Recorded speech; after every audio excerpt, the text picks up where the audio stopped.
Welcome to the Land Investing Business Secret Podcast, where each short episode we talk about the strategies, experiences, and the tools to help you launch, grow, and scale your land business. Learn how to find freedom within your own business, find out ways to build consistency in your processes, and hear how other everyday land investors are winning so you can get to the next step closer to building your dream life through your land business.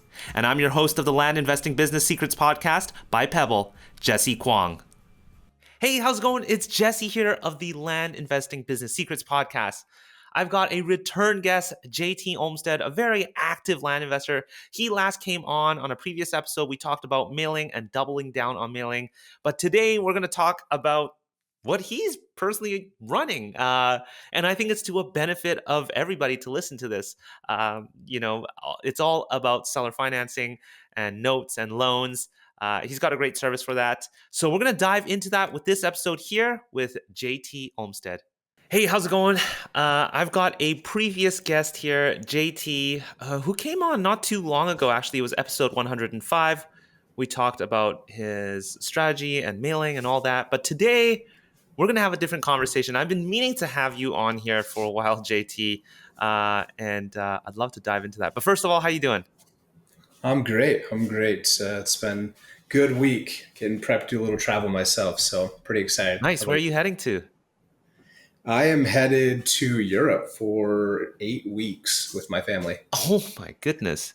So your kids are going to be heading out there. That's right. All 4 of them. We're going to gather all 6 of us up and head out. Wow. So are they, and just curious, personally, I'm curious, are they going to be missing school? Are they homeschooled? What's the situation with that? Yeah, in the past, we just kind of pulled them out of school and brought them back when we were done. But at this point, we decided to homeschool for this semester, kind of as a experiment. Arizona's got some good laws on that front, make it pretty easy to do. Whoa, wow, that's super cool. I've always thought about that. And I know traveling and seeing different culture is like way more valuable than probably what they're going to ever learn in the classroom. So that's awesome. When are you heading out? Soon here? Yeah, 2 days. Oh my gosh. Okay, you're all packed. JT Yep. is a big anime fan, so I'm sure you loaded up everything to watch on the go. It's all downloaded, ready to go. Okay, I'm gonna get right to it. Today, I really want to talk about this whole concept of seller financing. You live in that world because you run something called yourlandloans.com. I'd love to talk a little bit about that. But I guess, first of all, for some of the listeners who don't even know, what is seller financing? What are notes? Can you sort of give us the basic rundown of what that is? Yeah, the high level seller financing, especially in the land space, is at its core an opportunity to open up your buyer pool. Because seller financing is where, as the owner, you provide the capital effectively, that is necessary for them to purchase it. And you obviously set up the terms accordingly, right? Down payments, monthly payments, et cetera. And there's a lot of flexibility on that side. But when you can provide them the capital instead of requiring all the cash up front, it allows for them to get involved and allows you to sell it easier and faster and typically for a higher price. Yeah, that's really cool. So those are obviously the pros of seller financing.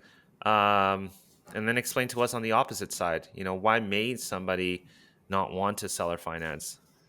Yeah, some of the biggest reasons people don't seller finance and why we don't necessarily have 100% seller financing is that when you're a flipping company, like you need cash.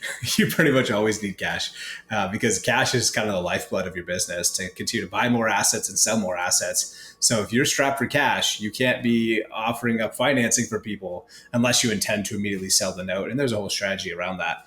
But if you intend to hold like we do, we pretty much hold all of our notes, then you need to have this balance where you can set up for this like short, medium, or even long-term cash flow in exchange for some immediate cash now. Yeah.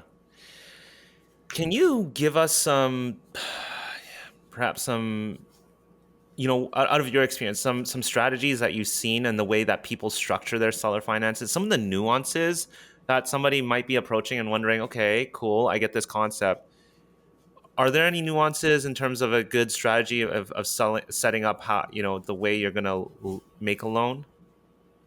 Yeah, I think the thing with owner financing is it is a playground of creativity. Like you can get really creative on which levers to pull when creating owner financing arrangements. And we don't even have, like, when we create owner finance notes, we have some minimums. We say, okay, we can't go below this and we can't go below that. And we don't want to go longer than this time. But when we have these kind of high level frameworks, but inside of there, we're willing to like shift all kinds of stuff around. If they want a really low interest rate, or maybe we'll trade that for a high down payment, or if they want to pay it off over a longer period of time, maybe we'll make other exchanges. So we kind of figure out what they need, and then we figure out what we need, and we find the best possible scenarios between the two by kind of pulling different levers that kind of go along the loan spectrum of, all these different opportunities you have to kind of optimize for both parties. What are some common things that you typically see that you do have to make adjustments on, that somebody may be approaching seller financing and they're not aware, and to be aware, and how much flexibility have you had on that?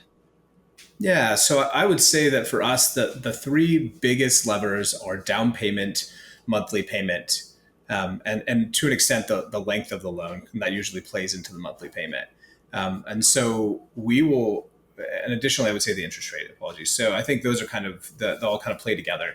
So we typically look at those major areas and say, like, okay, what is their target monthly payment, right? Or how much money do they have for a down payment? And from there, we'll kind of negotiate and figure out, like, okay, well, if you want a lower monthly, you're telling us we need you to put more down, or we need you to, if you want to have a lower interest rate, we started a standard of like 11.9. Like if you want to have a 10 interest rate or a 9 interest rate, we don't typically offer that unless you could pay it off a lot faster. You want to go onto a 2-year schedule and you're going to have a high monthly payment, then yeah, we're willing to negotiate a little bit on the interest rate. So we are always willing to get creative with them. And we even offer, like, we've had deals where someone would pay $5,000 a month for 6 months to pay off a smaller loan, or maybe if they're like, hey, look, it's a $125,000 loan you're offering me, and I can put this much down, and now we're going to have this higher interest rate. Like, okay, then maybe we'll, instead of our usual 3 to 7 year target, which is our standard, like maybe we'll push them to a 10-year target to give them a little more wiggle room. So we're always willing to kind of get creative as long as we hit like our core metrics, which for us is ensuring that we have our invested capital back in around 12 months. Oh, okay. So you try to make sure your invested capital is back within 12 months. Now, typically, then what does the terms usually work out to be that you see, how long of a loan period? Yeah, we typically fall in that 3 to 7 year range the majority of the time. Like we don't do loans under $350 a month, like kind of our minimum. Yeah. And we don't do anything under $5,000 in a down payment, but it will go up from there depending on the property, right? So we're not going to do a $5,000 down payment on a $100,000 loan. But if it's like a $30,000 loan, then we can do a $5,000 down payment if we can get the rest of the terms in line. So looking at your entire portfolio and what, how active you are, what is the split between, a cash deal and something like this? So where you do have a seller finance sort of a deal? Yeah, we find that ebbs and flows over time. We offer financing on effectively all of our flips. We just kind of have a default financing arrangement. It's typically the price, and most of the time, if it's below $100,000, we usually mark the price up a certain amount for our owner finance price. And if it's above 100, we find that those buyers tend to they don't really like having like this difference in price by financing and not financing. So we tend to just keep it the same. But when we set that up, we go through and we kind of figure out what are the available metrics that fit. And we find that kind of to some extent, like macroeconomic trends tend to dictate how much financing we're doing. So it kind of fluctuates between 20 and 30% of our sales, depending on where we're at in that cycle. I mean, did you see a spike or a dip with the way that interest rates are going? I don't know that. I would say the interest rates correlated with other factors, in my opinion, that resulted in these changes. But around the same time frames, right? You'd see interest rates change, you'd see other things get affected, and then you'd see that affect our owner financing percentage. It would go up. Like when things get more challenging, like we do more owner financing, right, to get it out the door, right? And when people are feeling flush or whatever, we tend to do see more payoffs come through, and we see more people just opting for cash. And so, yeah, it just kind of again ebbs and flows kind of throughout the year and throughout the cycle, the economic cycle. I've always been curious with an owner financing deal. I mean, I've had this before where somebody defaulted. You know, I that's it. I mean, the cash is kept. I go on to my next buyer. But what happened if it's a larger deal? And has that ever happened? And like, I know this is sort of on the technical but side of things, but does it get quite messy? Yeah, absolutely. So it depends on how you have the arrangement set up. We're pretty rigorous on our loan structuring. So we are very diligent on ensuring that like we only do deed of trust or security deed, depending on the state. We don't do land contracts or other arrangements like that. So when you're doing that, you do have to do a full foreclosure process. And so we've had several loans, not several, multiple loans go through to the point of foreclosure. And they would oftentimes what happens, I would say like, 8 out of 10 times what happens is we get to the end and they like days before they decide, oh, these people are serious and they're going to take my property, and then they come up with the money. It's a miracle. Like after 6 months of talking about it, right, they just like come up with the cash out of somewhere and they pay everything off. And those people tend to be, if they get that close to foreclosure and then they recover, they tend to be like, they may not be perfect payers, but they're like consistent from then on because they know that we're willing to take the property back if they don't pay. So all of a sudden they figure out a way to consistently pay after that. They just make it happen. They may fall behind a little bit, but then they get caught up pretty quick. So we have had stuff go all the way through foreclosure. And then, we finish foreclosure process, we get our deed back, and then we just go and immediately sell it again. So it's got its cost, and we bake that into our down payments and expected payments and whatever. And, but it's just kind of a cost of doing business that way. And that's okay. Like, we make our money and then we kind of move to the next asset. That's really cool. On the marketing side of things, is that something you have to push actively that you do have seller financing? There are terms available on the property, or is that just sort of listed on your website? Like, how do you go about getting the word out on that? Yeah, we do. We don't overly emphasize it in our personal marketing because we want to provide it as an option for the right kind of buyer. But it's not the main way we sell. We sell most of our stuff cash, right? So we do list it as available. We have it on our website. We have the details listed on the website, things like that. So the information is readily available for those who are looking for it. And obviously, if any of the potential buyers ask about it, we're always there answering, questions and kind of negotiating with them to find what fits. JT, can you walk us through at a very high level, what are the major steps to setting up a loan like this? And what is the time length typically associated with something like this? Yeah, from a paperwork perspective, it really depends on your process. If you are closing through title or attorneys, which most flippers are these days, then you can typically lean on them, the closing attorney or the title company, to produce appropriate standardized docs for your loan. Right? You just provide them the details and the terms of what needs to be created, and they will provide you all the necessary documentation, or in this case, provide the borrower the documentation for them to kind of use, sign, and close with. So a lot of times, what we do, we build into our contract all the details they need to know. Once the contract's signed, we hand it over to them. They know, hey, this is an owner finance deal. Here are the terms of the owner finance, and they will create the documents. And obviously, these are relationships we've already built, and so we've reviewed their documentation. We're good with it, and then they use standardized processes just to like produce them based on the details we give them. And we do that with the different states we're in. They kind of all the same way. You can produce your own documentation and charge your own fees, and there's a whole system for that. But for us, we find it simpler to kind of hand that off to them and then have the borrower pay for those costs. Are there any states that don't allow for seller financing? I'm not aware of any states that have a carte blanche no seller financing rule. I think that would probably be illegal. But the rules around seller financing do vary wildly based on jurisdiction, kind of both at a state level and sometimes at a more nuanced level inside the state. Can you give us some examples of how they might vary? Yeah, that's get complicated. So like owner financing, it depends on the asset class. So vacant land, like for example, if you're selling vacant land, right, unoccupied rural vacant land or even urban vacant land to a business, you're pretty much in the clear all the time because it is truly like a B2B transaction, and the regulations around that are pretty simple.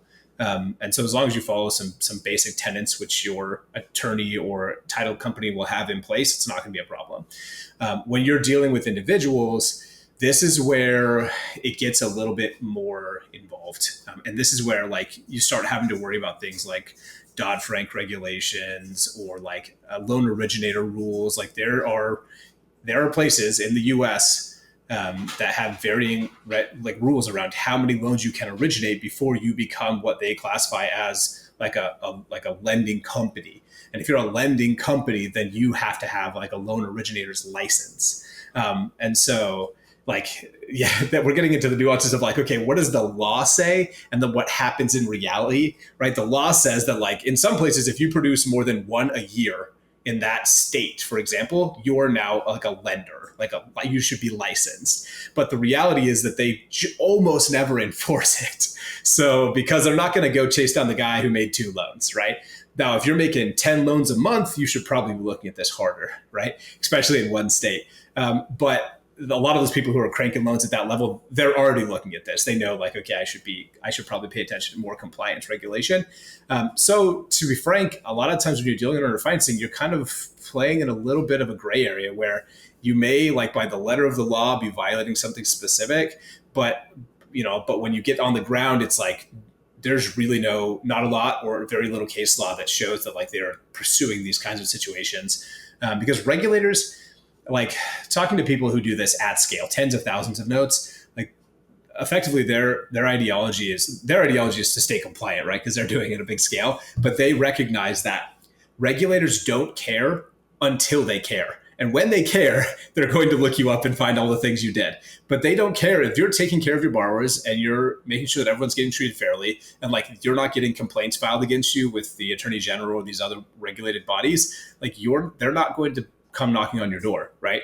Like because it just doesn't. It's not worth their time, and like it's not. They have other things to do, right? But that being the case, like if you find yourself in a scenario where with a disgruntled borrower who claims that they had a mortgage that you said was a land contract, right? Like then you have to now explain yourself, right? Like, and this is where you have like an attorney who you just brought on staff to figure this out.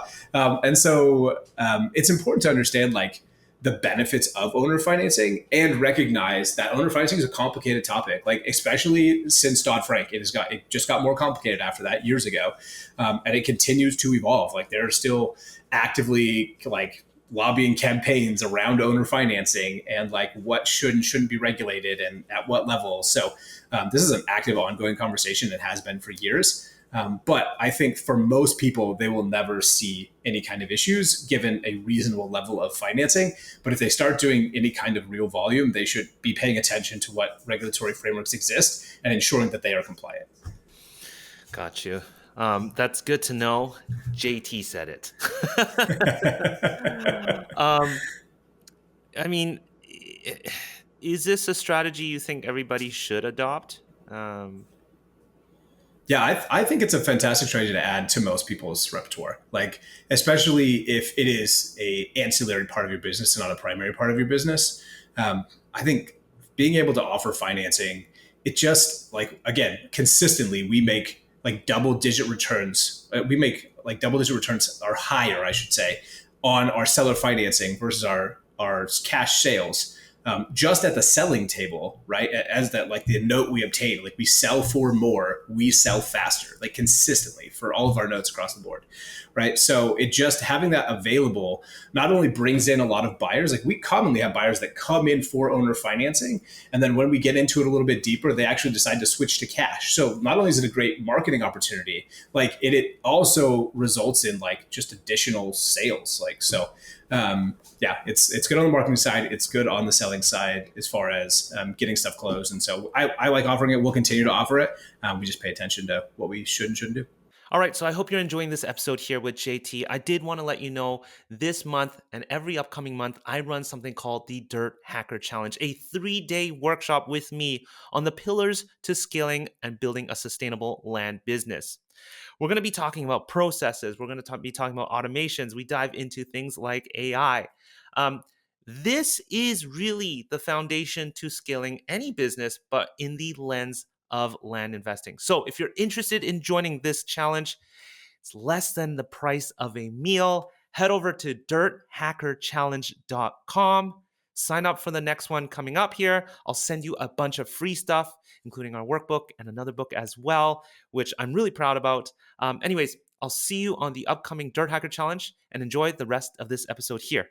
Now, as your portfolio continues to grow for that, these kind of things can get a little hairy.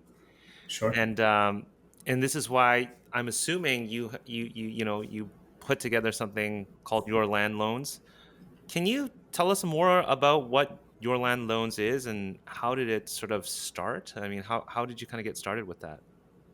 Yeah, your land loans came about because years ago now, I was looking at the options that were available and the options I was using at the time.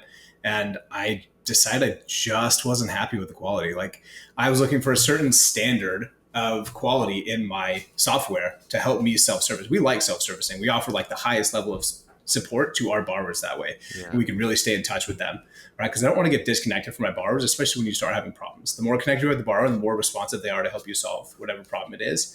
And so we like staying connected and giving them that high level of support. But we needed the tools to make that easy. And we wanted like high quality tools, really accurate calculations, flexibility, all of the things, good communication. We just couldn't find it. Like, outside of paying at the time, the only thing I could find before I decided to build Your Land Loans was like enterprise level software that offered anywhere near what I needed. And it was just incredibly expensive for what we were looking to do. And so it just made no sense. I was like, I'm not going to pay thousands of dollars a month or whatever for this software for my like portfolio, which at the time was not that big, just had zero economic sense to make it happen.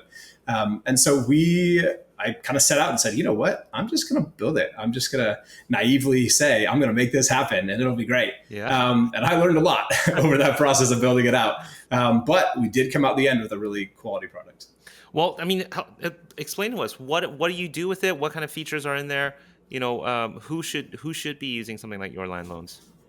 Yeah, and so very biasly, I think it is the best thing on the market to support like land lenders who want to self-service their portfolio. If you want a full-service shop who they're going to do reportedly all the things, then you need a full servicer, right? You need to go find a loan servicer who's licensed, which is the key, sure, and that they can take care of everything effectively for you. Mm-hmm. And there are pros to that, absolutely. And there are also costs and some cons, right? So it's like for people who want that, that's what they should look for. If you want a self-service, then you need software that will make that as easy as possible. It's flexible in the loans you create. It does the right amount of communication to you and your borrower. And it provides all of the details you need, especially if you have multiple loans. You need to look at kind of all the loans across the board and figure out, how do I support these borrowers in all these kind of different scenarios? And it is always fascinating to me, all the different scenarios that get fed into, via our support box, where people will ask like, hey, I've got this like corner case where I need to have this payment and then it needs to be returned. And then I need to like reduce this amount. And so there's all these little nuances that you don't really even realize necessarily that you need until you find yourself in that situation. And like, we've typically, in most scenarios at this point, we've like found a solution for you because we've seen enough borrowers and we have thousands of users at this point, right? So like enough borrowers, enough lenders on the platform that it's like, yeah, we've seen a lot of different situations come through and we've usually come up with a solution at this point, or we have it on our radar in the near future. So we want to make that experience as seamless as possible for lenders to support their borrowers and as easy as possible for your borrowers to support themselves. And so they can log in, make payments, like get their own updates, check out payoff statements, whatever needs to be done. We want them to be able to do that so that it takes more and more off your plate. So, I mean, prior building this, what kind of pain were you coming across that just said, hey, I'm going to solve this with Your Land Loans? What were those common things that people had to deal with that, you just thought it didn't meet the standard that others might be feeling, and maybe Your Land Loans might be a good solution for them?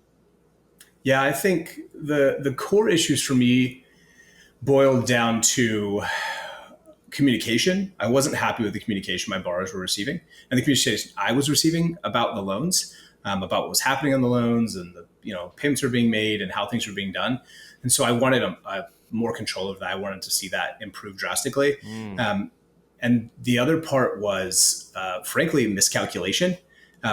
Calculating loans is complicated. Like I know that better than most at this point, but the reality is that the way that they were being calculated on the previous offerings I was using was incorrect fundamentally in a lot of scenarios. It was one of those things where if nothing was wrong and everything happened perfectly, then it was fine. Mm. But if anything went askew or like got out of whack, like the calculations were just wrong. And I just started looking at the math and then doing the math myself and being like, these are just not right. Like this just isn't correct. Yeah. Right. So, and there's no way I could fix that because I had no control. And so I was like, well, I have two options: either to take it off the platform and figure out something else, which I went looking for and couldn't find a viable solution, or I created my own. You mentioned communication. Give us some communication tips here. Like what are some good practices in terms of communication? And what does that look like? Yeah, for us, it's right now. It's all about email communication, right? That seems to be the best way for us to collaborate with borrowers and lenders, and that involves like giving your like for borrowers examples. We send, I think we have like 125 or 150 email templates at this point, right, for just different situations. But we ensure that like the borrower, for example, gets notified like 3 days before the payment and the day of the payment and then 2 days after the payment if they haven't made it. And that, like we just make sure that we're consistently following up with them and persisting in this communication because I mean, we miss emails sometimes. I know the borrowers are missing emails, right? And so we're like, hey, did you miss that payment 2 days ago? Or like, I see you haven't set up for your recurring payment yet. You should probably do that, right? So we're always trying to prompt them along to ensure that they don't, if they choose to make a payment, it's like willful. It's not out of ignorance, right? Like they knew full, like without a question, right? That they were like not making this payment right now. It's not that they forgot or that they got distracted because we've sent so many reminders, right? And so we consistently follow up for every, daily and weekly, depending on the kind of where they're at in the cycle of the payment, to ensure like, hey, your payment's going to be late soon. Hey, your payment is now late. Hey, we've added late fee. Like we're just prompted along. And then we, throughout that process, keep the lender informed strategically. They don't need all the same level of communication depending, but we'll let them know like, hey, they've made a payment or, hey, this loan is officially now late. So they can get involved and step in and prompt as necessary. Got you. And everything is communicated through email typically? Correct. Yeah, most of it is happening through email. That's the kind of the big thing. There's other communication channels we're pursuing. We're just kind of working through the kinks on those. But email's the big one for us. That's very cool to hear. There's some new things you guys are also working on in there.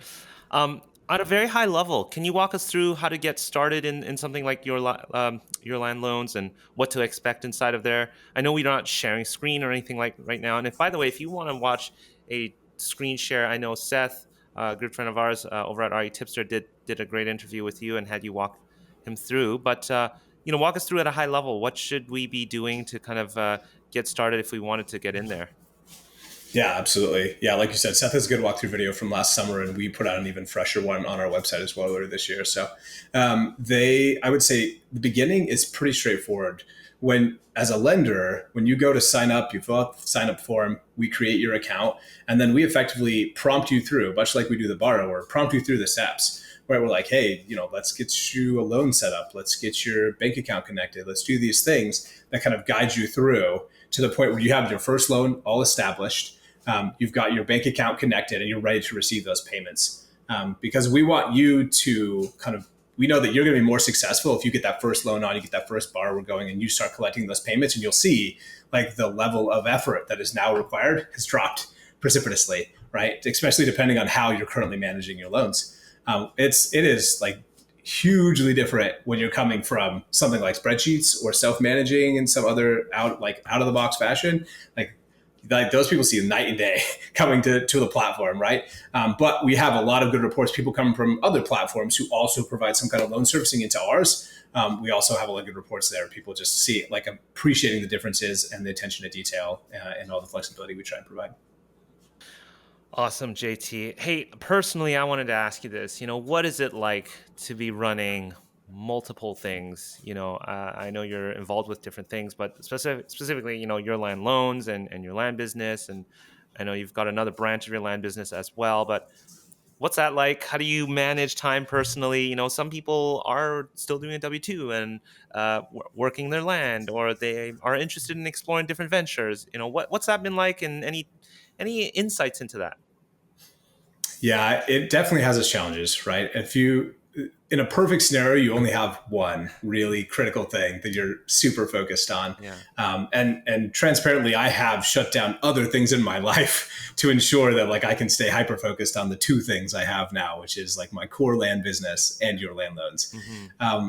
And I really believe in the success of both of those platforms to the point where it's just about building the necessary support framework around that to ensure that whatever I'm working on at the time, I have the team in place to like give me the support that I need to be successful in each of those arenas. And so as I've leaned more and more on those teams in both companies, that has made it more viable for me to give them both like the full support and direction they need. So that was definitely a hard lesson learned. But as I did that better and better, the more I was able to like fuel the success of both companies. I mean, listen, you're going on an 8-week trip right now. I mean, obviously you're still going to be tapping into your laptop, and that's the beauty of land and doing all this through a laptop. But you're going to be all over the place these next few weeks, and your attention is going to be, all over. No, I wouldn't say all over the place, but it sounds like you've got a solid support team there to, continue to grow and move the business forward. Any concerns about traveling? Oh, the trickiest part about traveling is always just time zones. It's always trying to stay connected. Although transparently, I have teams that work all day and teams that work all night. So I'm kind of around the clock anyways. Yeah, I love it. Well, JT, what's the best way people can get connected with you? And, I'll be entering the site yourlandloans.com, but where else can they get in touch with you? Yeah, like you said, yourlandloans.com is the best place to learn about the platform, see our newest walkthrough video, and check out all of our feature sets. They're always welcome to reach out to support email. Like I will answer them directly there right now. So support@yourlandloans.com. We'll get back with any questions, and we commonly that's what we run all of our support through right now. So we get everybody pretty quick responses and hopefully keep everybody straight. Awesome. Well, hey, JT, I'm always going to have you back on. Thanks very much for coming on the show. Enjoy your travels. I think this will come out during your travels. But anyways, thanks for coming on the show again and sharing a little bit more about seller financing and Your Land Loans. And we'll talk to you soon. Absolutely. Appreciate it. Safe travels. Thanks. Before you stop this episode or hit the next episode, I want to personally thank you for listening to this episode of the Land Investing Business Secrets podcast by Pebble. If you found this helpful, we'd greatly appreciate any awesome reviews and ratings on whichever platform you are listening to this on. And if you have 2 minutes and wanted to step it up even more and help others, feel free to share this in other Facebook groups or pages or any communities, giving others a heads up of the Land Investing Business Secrets podcast or the specific episode that may help them on their land investing journey. Once again, thanks so much for listening, and catch you on our next episode.